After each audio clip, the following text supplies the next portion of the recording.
Olá, hoje na aula 4, sobre História e Filosofia da Química, nós veremos então a química de Newton, né, como uma continuidade daquela química mecanicista. Então, por que estudar o Newton na química? Ele é muito conhecido, né, pelo estabelecimento das leis da física, pela criação do cálculo, por suas obras de matemática, física, ótica e etc. Mas durante muito tempo ele foi bastante desconhecido em relação aos seus experimentos de química. Isso porque eram alguns experimentos alquímicos que durante muito tempo foram rejeitados pela historiografia ou por macular, né, a visão do grande gênio da ciência. A partir da década de 60, há uma revisão desses conceitos e essa revisão foi fortalecida, né, pela descoberta dos manuscritos alquímicos pelo Keynes em 1936. E o que o Newton pretendia, o que esses estudos têm mostrado, né, qual que é a relevância desses estudos do Newton?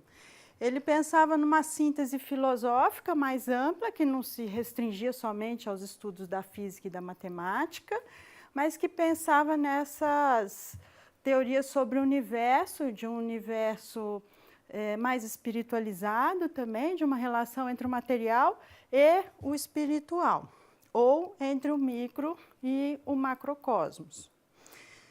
Então, havia uma duplicidade desse pensamento alquímico do Newton, em que, por um lado, podemos pensar que ele possibilitou para os estudiosos que se basearam no Newton posteriormente, né, de uma incorporação da química pela física. Então, a física começa a abranger também a química e se começa a pensar também no que a gente chama da fisicoquímica.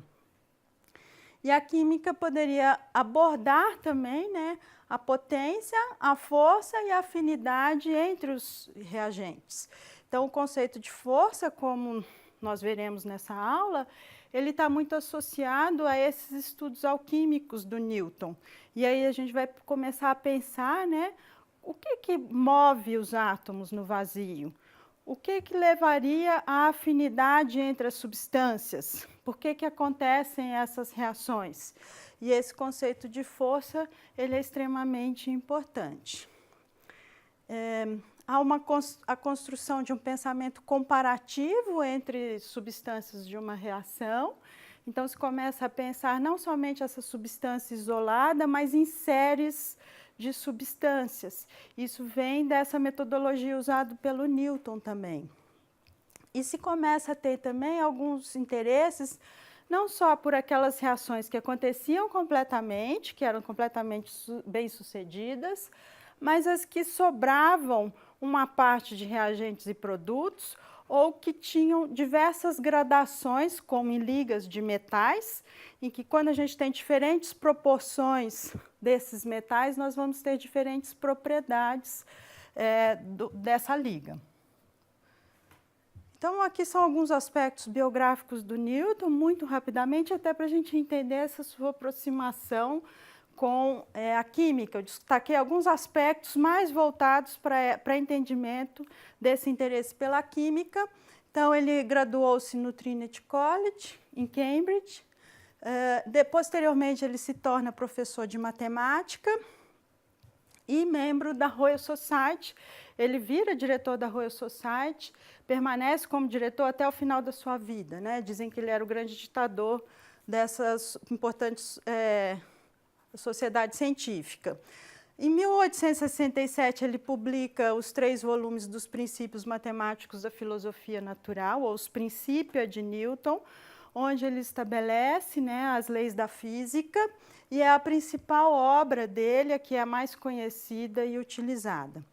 Posteriormente, ele se torna membro do parlamento, como um representante da Universidade de Cambridge, mostrando a sua importância política e a importância que ele recebia, qual que era a valorização que ele recebia da coroa inglesa nesse período.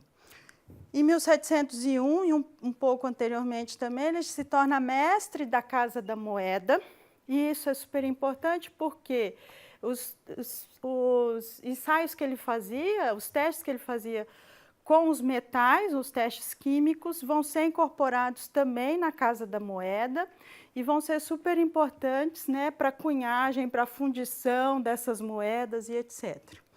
Em 1704, ele publica a primeira edição da Ótica, que é onde ele trata algumas questões, na questão 31, ele trata seus conceitos sobre os átomos, né? E principalmente esses conceitos voltados para a alquimia. Bom, então, o Newton mais jovem, ele pesquisou bastante sobre alquimia e são justamente uma pesquisadora, Beth Dobbs, ela vai valorizar esse período, né, da alquimia do Newton para entender como é que ele se constrói posteriormente esse conceito de força e como que ele pensa essa ideia dos átomos, né? E ele vai pensar, então, ele escreve um dicionário com uma terminologia química que é extremamente importante para entendermos, né, quais foram esses experimentos, em quem ele se baseava. Há apenas uma menção a um desses filósofos no período, que é justamente do Robert Boyle, na obra Of Forms, ou das Formas, em que ele trata aquele experimento do salitre que vocês já leram na última aula. Nos primeiros experimentos, Newton seguia essas recomendações de Boyle, mas posteriormente ele vê algumas inconsistências nesses experimentos e ele consulta outros alquimistas do período, principalmente alguns que tinham um pensamento bem mais místico, né, sobre a matéria. E ele pensava que essa alquimia, né, ela poderia transformar também esse sistema mecânico de Descartes, que apresentava algumas inconsistências. Então, ele retoma muitos dos conceitos da alquimia árabe, que era baseado não naqueles 4 elementos aristotélicos, né, terra, água, fogo e ar, mas ele tinha uma grande simbologia em relação aos metais, e não só uma simbologia teórica, mas também prática, em que havia uma relação direta entre 7 metais e os planetas, né? E essas relações se davam através das interações entre os 4 elementos. Então, dentro desses princípios alquímicos árabes, né, havia 2, então um princípio mercurial. O que quer dizer isso, né? Não é somente o mercúrio enquanto metal líquido que ele está pensando aqui, mas seria um princípio abstrato em que ele pensa em propriedades das matérias, de outros metais e da matéria como um todo, que eram próximas dessas propriedades do mercúrio. Então, como o mercúrio é o único metal líquido, né, quando os demais metais eram fundidos, eles adquiriam algumas propriedades que poderiam se transformar, né, nesses princípios mercuriais. Ou eles chamavam também do princípio do enxofre, né? Quando esses metais interagiam com o mercúrio, eles apresentavam algumas propriedades específicas, né, que estavam mais próximos do enxofre do que seria próximo do elemento terra. Então, esses metais, né, outras propriedades que eles investigavam estavam relacionadas diretamente àquelas propriedades secundárias que a gente viu na aula passada, né, que seriam, então, essas propriedades aprendidas através dos sentidos, né? Eles eram brilhantes ou densos, sólidos, maleáveis e etc. Então, como é que o Newton pretendia extrair o mercúrio dos metais? E para que extrair esse mercúrio dos metais? Então, se ele extraísse esse mercúrio ou esse princípio, né, seria esse princípio universal ou próximo daquela pedra filosofal. Então, dentro desse livro do Mercúrio dos Corpos, né, é um texto que o Newton escreve com algumas receitas dos experimentos que ele fez. E aí, no período, havia duas formas principais de trabalhar com esses metais a partir do mercúrio, né?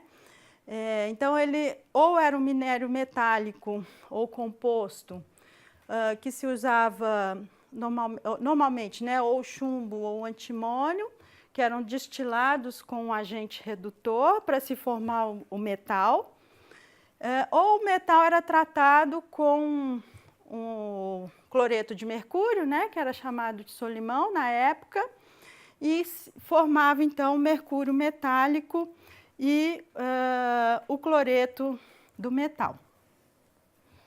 Mas aí Newton cria então 5 tipos de testes. Dentro desses conjuntos de testes, de experimentos, ele fez esse conjunto com vários metais e ele comparava quais que eram as propriedades desses diferentes metais em diferentes testes.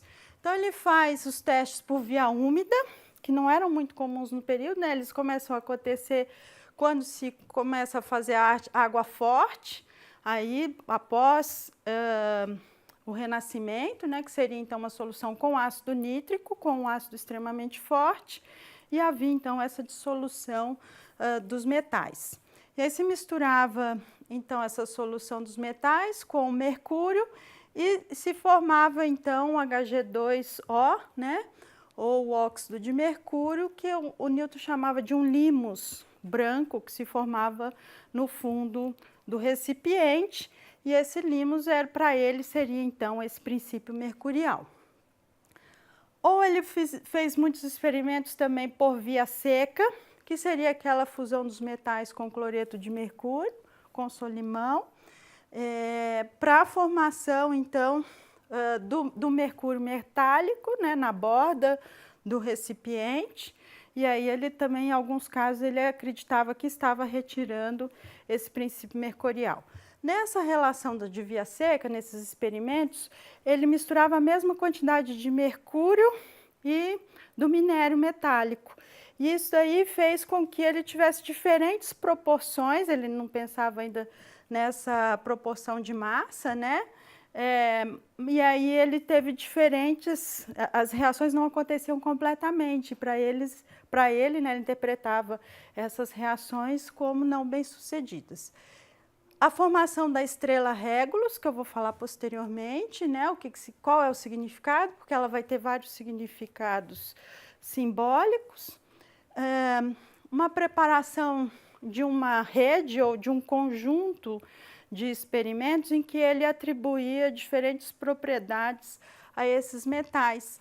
Então, a partir dessas diferentes ligas metálicas, ele formou diferentes ligas metálicas com diferentes proporções de metais com o mercúrio, e aí ele fez uma relação, né, entre o antimônio e o cobre. Isso mostra esse raciocínio comparativo que ele começa a desenvolver e que é essencial posteriormente para a criação daquelas tabelas de afinidades. E essas tabelas de afinidades vão ser extremamente importantes para se entender a reatividade, né, das substâncias químicas.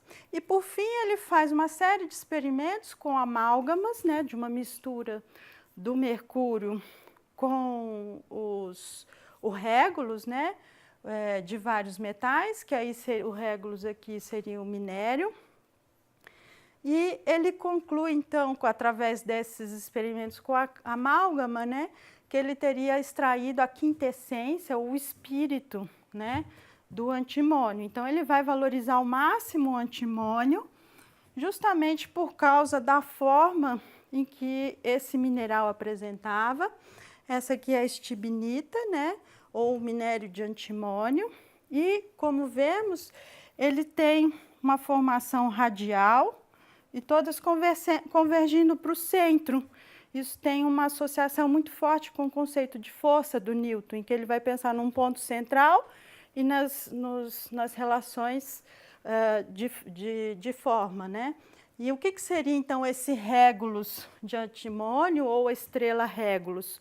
Então, quando ele formava essa reação, né, do minério da estibnita com o mercúrio, se formava então um mercúrio metálico com essas estrias, né, ou com uma forma estelar.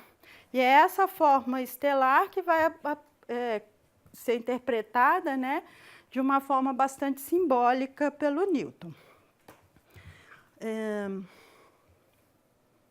Então, ele tinha uma grande relação também com o mercúrio filosofal, né, que poderia, então, extrair esse espírito, né, dos metais. E como que isso acontecia, né? Ele trazia um grande papel ao fogo, ou através da fusão, através do aquecimento e de uma maturação desses elementos.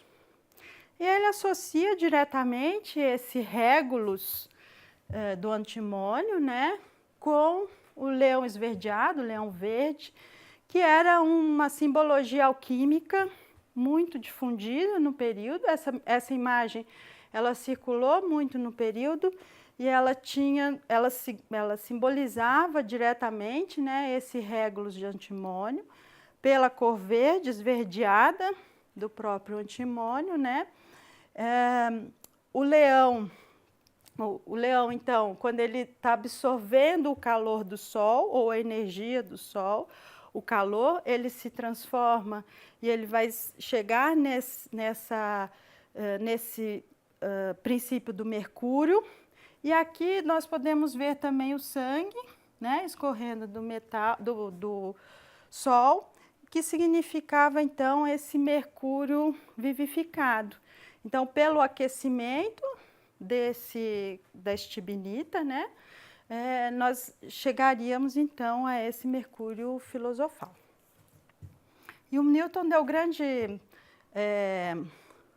papel a essa mitologia, né, a essa simbologia, principalmente em um texto, né, que ele escreve com alguns comentários de uma poesia que chamava, então, A Caça, né, do Leão Esverdeado, né, The Hunting of Green Lion. E aí, quando a gente pensa nesse conjunto todo de experimentos e nesse conjunto de interpretações que o Newton fazia, e dessa interpretação, dessa simbologia que ele traz para o Régulus, né, nós podemos ver uma metodologia, né, ao decorrer do tempo, de como que ele foi usando suas referências alquímicas.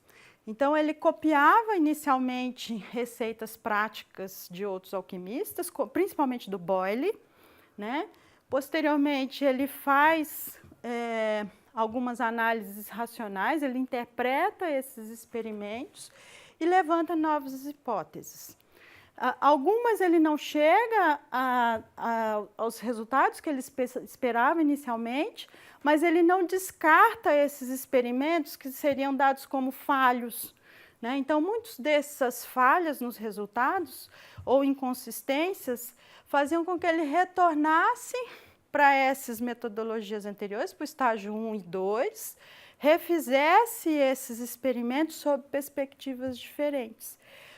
Isso é extremamente importante para a gente pensar nesse estabelecimento de um método científico, que é o método que permanece, né, após Newton, após Boyle, Bacon e etc.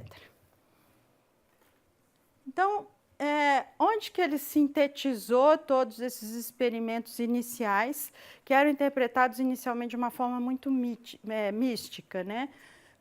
Na questão 31 da ótica, então ele levantava algumas questões no final desse texto, e que ele traz, então, essa sua visão mecanicista, né, de partículas movimentando-se no vácuo.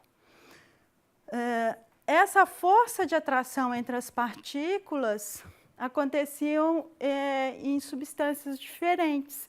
Então, ele atribui diferentes forças de atração, justamente próximo daquele conceito de força que ele estabelece no Princípio, né? E todos esses conceitos do Newton e toda essa metodologia, ela influenciou vários, principalmente os químicos franceses, né, durante todo o século XVIII, que fizeram longas séries de experimentos de reações entre as diversas substâncias para criações de tabelas de afinidade. Qual que é a importância dessas tabelas de afinidade, né? É uma forma de classificar as diferentes substâncias e de como poderia se aplicá-las, né, em situações práticas, vendo qual que é a reatividade de uma em relação à outra. E aí aqui há 3 conceitos-chave, né, para a gente compreender essas teorias de Newton. Primeiro, ele pensava nesse espírito universal como fonte de todas as formas específicas da natureza. Ele volta a um conceito de Platão, né, para pensar nessa visão de um macrocosmo e numa relação com o microcosmo. Ele cria um conceito de mediador. O que seria esse conceito de mediador? O mediador ele funcionaria, né, como um princípio de união entre essas partículas. Então, quando essas partículas ou substâncias que são muito diferentes encontram-se numa reação química, havia um mediador que inicialmente ele chama de éter, mas que depois ele muda esse nome, que faria essa união. E, por último, né, o conceito de princípio ativo, né, que mostrava justamente as afinidades eletivas, ou o princípio que leva a que ele ainda não conseguia explicar por que havia essa força entre as substâncias, mas ele atribuía isso, de certa forma, a algumas substâncias magnéticas que poderiam explicar esses processos de atração. E aqui, então, é a bibliografia utilizada por essa aula. Eu destaco aqui o trabalho da Beth Dobbs, né, em que ela faz inicialmente esse grande levantamento e essa análise desses manuscritos alquímicos. Bom, boa semana, bons estudos e até a semana que vem.